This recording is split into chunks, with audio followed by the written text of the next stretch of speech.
Hi guys, I hope you're well. Hope you're doing good today.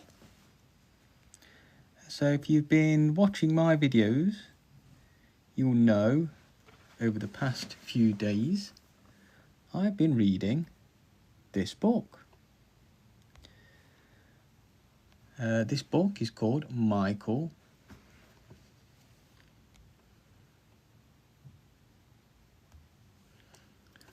Morpurgo.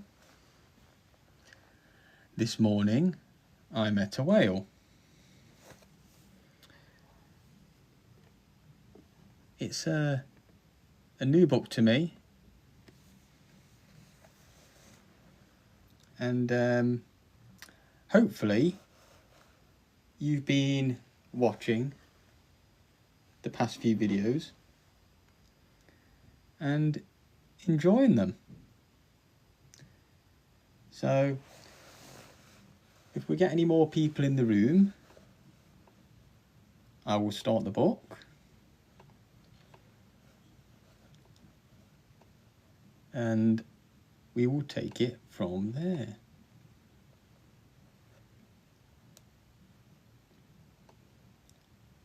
Okay.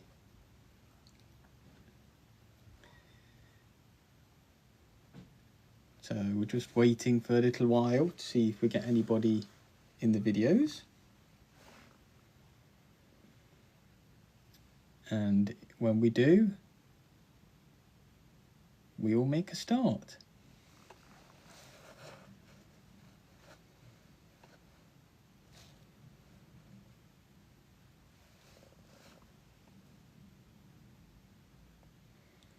Okay.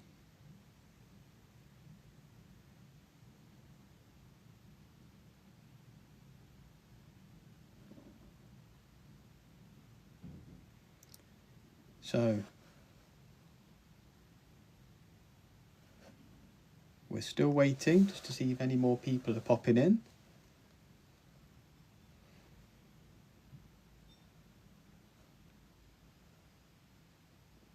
So we'll just wait for a few more minutes.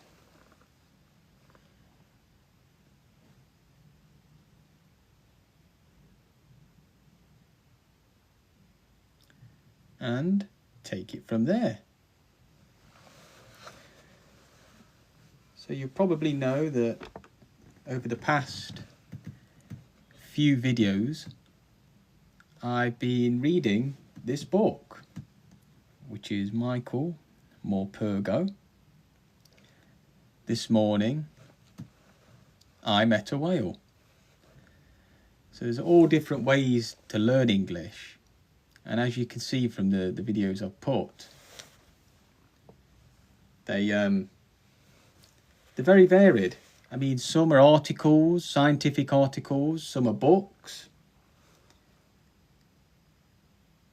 And this one is particularly good because it's not too advanced, but it's not too basic at the same time. So let's make a start and see how we get on. Okay. So, this morning I met a whale. It was just after 5 o'clock and I was down by the river. Sometimes when my alarm clock works and when I feel like it, I get up early. Because I like to go bird watching. Because bird watching is my favourite hobby. I usually go just before first light. In other words, first thing in the morning. Mum doesn't mind. Just so long as I don't wake her up. Just so long as I'm back for breakfast. It's the best time. You get to hear the dawn chorus. You get to see the sunrise and the whole world waking up around you. That's when the birds come flying down to the river to feed. and I can watch them landing in the water. I love that.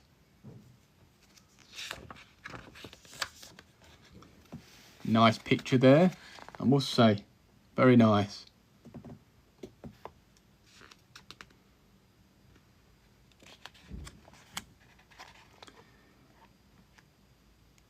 If you're already there when they come, they hardly notice you. And then you don't bother them. Hardly anyone else is down by the river at 5 o'clock. Sometimes no one at all. Just the birds and me. The rest of London is asleep. Well, mostly anyway. From our flat in Battersea, it takes about 5 minutes to walk down to the river. The first bird I saw this morning was a heron. I love herons because they stand so still in the shallows. They're looking for fish, waiting to strike. Waiting to eat, in other words. Waiting to strike. When they strike, they do it so fast. It's like lightning. And when they catch something, they look so surprised and so pleased with themselves, as if they've never done it before. When they walk in slow motion. When they take off and fly, they look prehistoric. In other words, very old. Always reminds me of the dinosaurs, prehistoric. Millions of years ago, that word. Like, now this is a funny word. Can you pronounce that? If you can, you're doing really, really well, because a lot of English people would struggle with this word. English speaking people. It's pterodactyls. Okay, so it's a silent P. You're not pronouncing the P. So pterodactyls.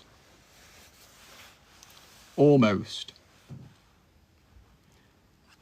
Herons are my best. But soon enough, they all came. All the other birds, the moorhens and coots, the crested grebes and the swans.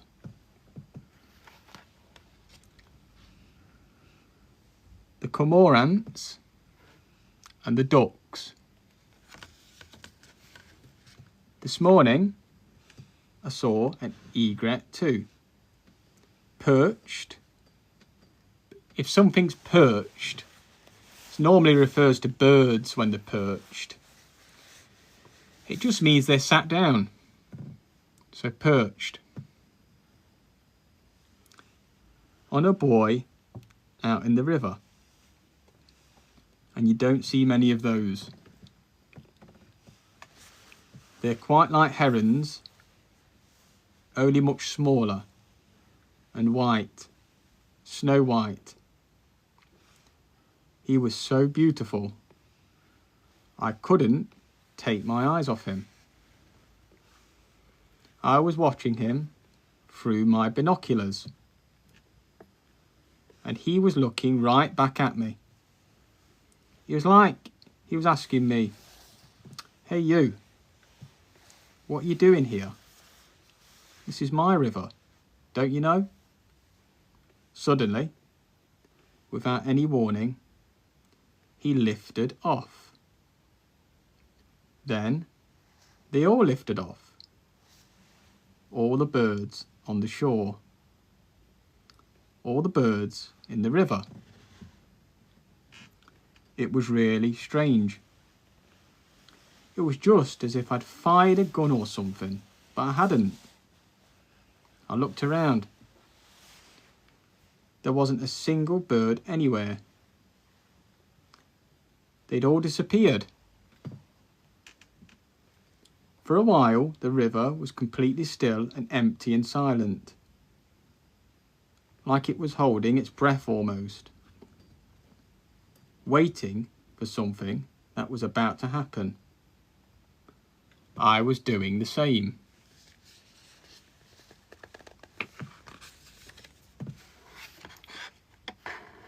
Another nice picture there. Hopefully you can see that clearly.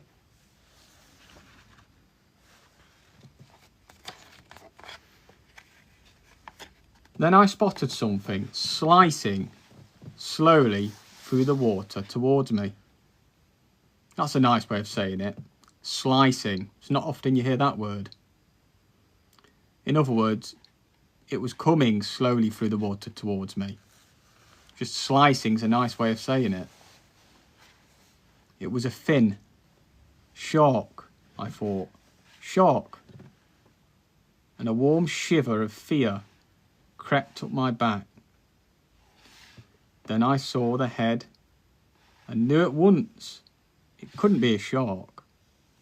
It was more like a dolphin. A dolphin. Just like that. But it wasn't. It wasn't quite the right shape.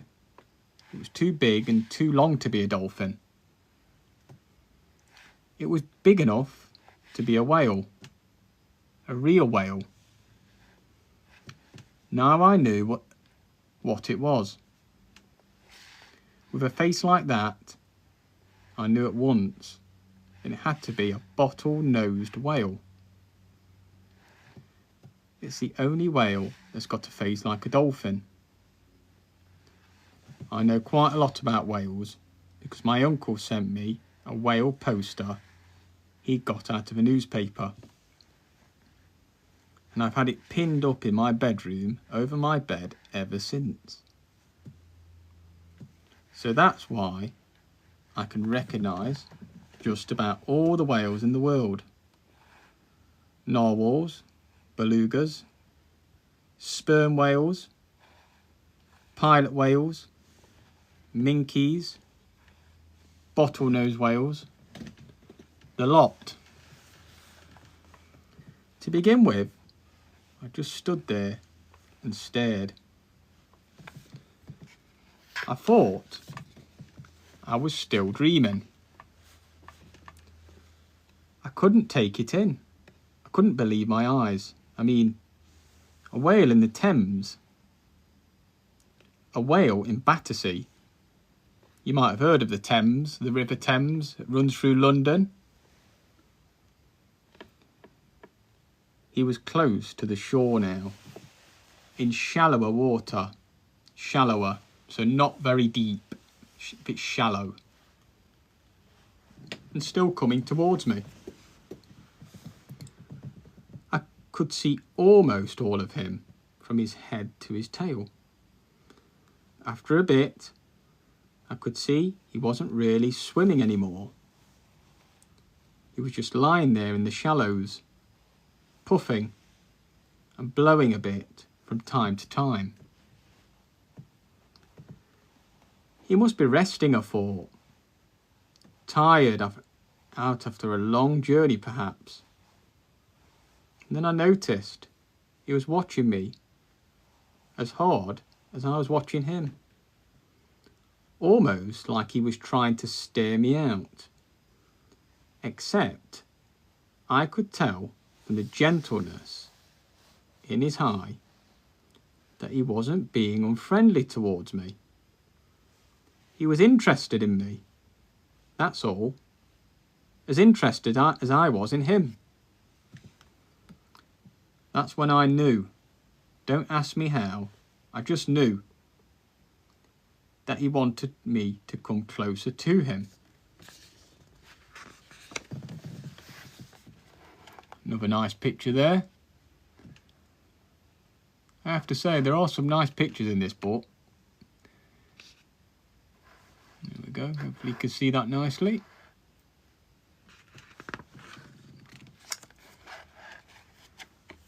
I climbed the wall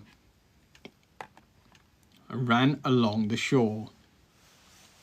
The tide was already going out fast. I could see at once that he was in great danger. If he stayed where he was, he'd soon be stranded. If someone's stranded, normally means they're lost and in a quite a difficult position. If you're stranded somewhere, you know, you might be on a mountain stranded and you need help. That's what stranded means. I was walking slowly so as not to alarm him. Then I crouched down, I bent down as close as I could get to him, the water lapping all around me. His great domed head was only just out of my reach. We were practically face to face, eye to eye. He had eyes that seemed to be able to look right into me. He was seeing everything I was thinking. I was sure he was expecting me to say something, so I did. "What are you doing here?" I asked him. "You're a bottlenose whale, aren't you? You shouldn't be here at all. You don't belong in the Thames. On my whale poster, it says you live in the North Atlantic somewhere. So you should be up there, near Iceland. Near Scotland maybe, but not down here. I've seen bottlenose whales on the telly too, the TV. On Planet Earth, I think it was. There were lots of you all together. Or maybe it was pilot whales. I can't remember. But anyway, you always go around in schools, don't you? In huge family groups. That's interesting. You go around in schools. So if it's a group of whales, that's what they call them. You go around in schools. Not the school like you'd go to be educated. It's a school of whales in huge family groups. I know you do.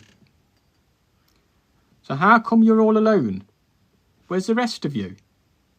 But maybe you're not all alone.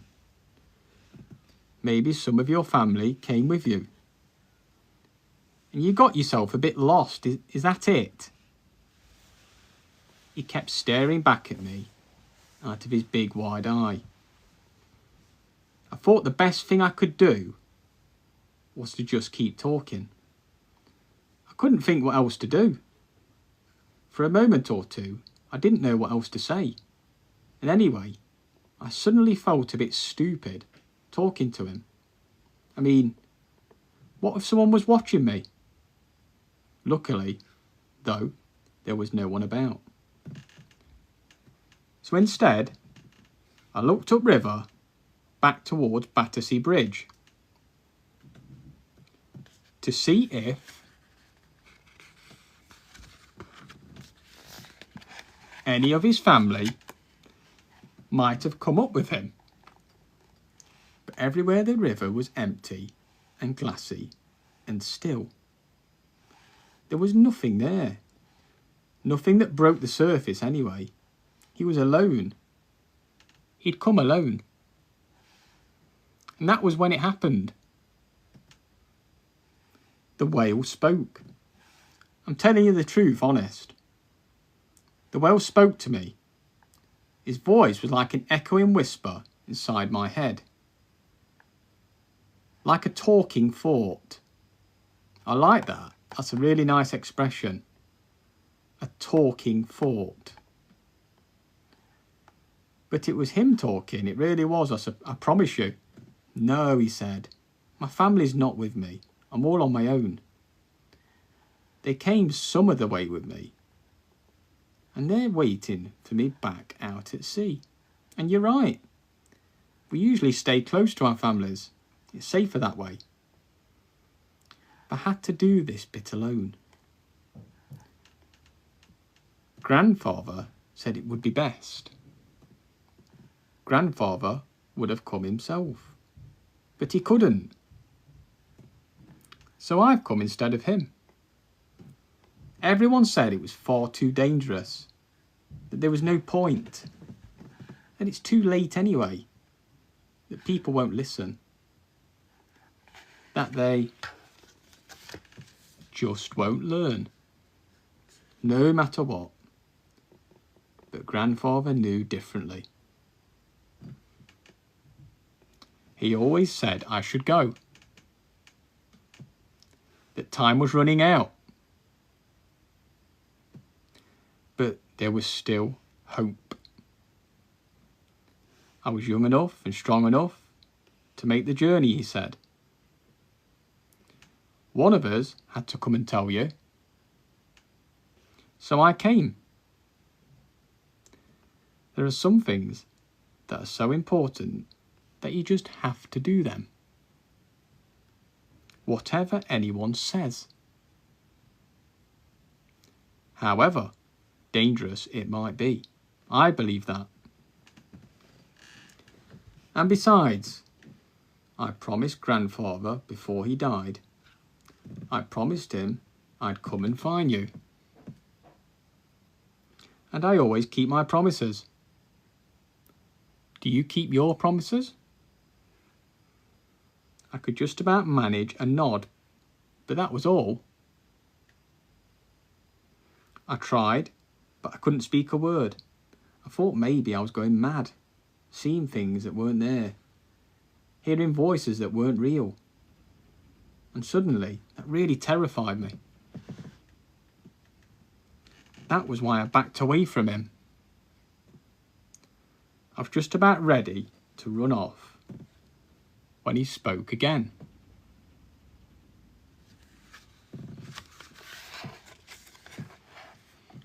Another nice picture here for you guys. Hopefully you can see that nice and clear.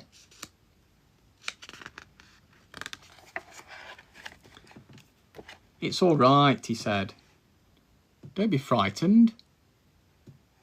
I want you to stay. I want you to listen to me. I've come a very long way to talk to you, and I haven't got long. His tail thrashed suddenly, showering me with water, and that made me laugh. But then I could see it was serious. He was rolling from one side to the other, rocking himself violently. Now I saw what it was that he was struggling to do. He was trying to back himself out into deeper water, struggling to keep himself afloat. Keeping himself afloat, so staying above water. I wanted to help him, but I didn't know how. All I could do was stand there and watch him from the shore. It took him a while before he was out into deeper water and able to swim free again. He was blowing hard. I could tell he'd given himself a terrible fright. He swam off into the middle of the river and then just disappeared completely under the water. I stood there for ages and ages, looking for him up and down the river. He could have gone anywhere. I was longing for him to surface. I was longing for him. Hoping, in other words, I was hoping he would surface, show his face, show his head. If you're longing for somebody, that means you're probably missing them. You know, if you're longing to see him again. Worried that he'd never dare risk it again. But he did. Though, when he came back towards me this time, he kept his distance. Only his head was showing now, and just occasionally, now and again, his fin. I've got to watch it, he said. The tide is going out all the time. Grandfather warned me about it. They all warn me. Stay clear of the shore. They told me, once you're breached, you're as good as dead. We can breathe, all right, out of the water. That's not the problem. But we need water to float in. We can't survive long if we get stranded. We're big, you see, too heavy for our own good. We need water around us to survive. If we're not afloat, above the water, we soon crush ourselves to death. And I don't want that to happen. Do I? Maybe I got used to him speaking to me like this. I don't know. Or maybe I just wanted to hear more.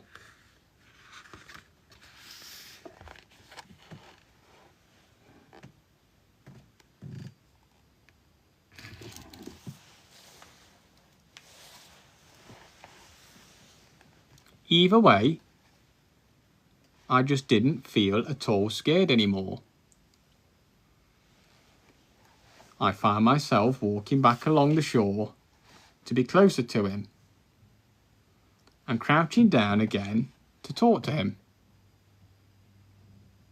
I had things I needed to ask him. But I still don't really understand, I said. You said you'd come to talk to me, didn't you? That means you didn't get lost at all, did you? No, I didn't get lost, he told me. Whales don't get lost. Well, not that often anyway. We tell each other where we are all the time. What's going on all around the world. What we see, we share. So each and every one of us has a kind of map of the oceans. All the mountains and valleys under the sea. All the rivers and creeks. The coast of every continent. And every island, every rock. It's inside our heads. We grow up learning it. That's why we don't get lost. He paused for a while, puffing hard through his blowhole. Talking was exhausting for him. I could see that. But we do get tired, he went on. And we get old too. And we get sick, just like people do. We've got a lot more in common with people than you know. We've got this earth in common, for a start. And that's why I've come all this way to see you. We don't just share it with whales, but with every living thing. With people too. I've come to help you to save yourselves before it's too late. Because if you save yourself, then you'll be saving us too. It's like Grandfather said. We can't survive without you, and you can't survive without us. I didn't have a clue what he was on about, but I didn't dare say so. But I felt his eyes searching out my thoughts. You don't really know what I'm talking about, do you? I shook my head. Then I think the best thing I can do is to tell you about Grandfather, because it all began with Grandfather. So Grandfather, in England, they might call it different things, Grandfather. It might be Grandpa. Most commonly, it'd be Granddad. Granddad, Grandpa, Grandfather. Or even Gramps. But that's a bit informal. When I was little, Grandfather was always going off.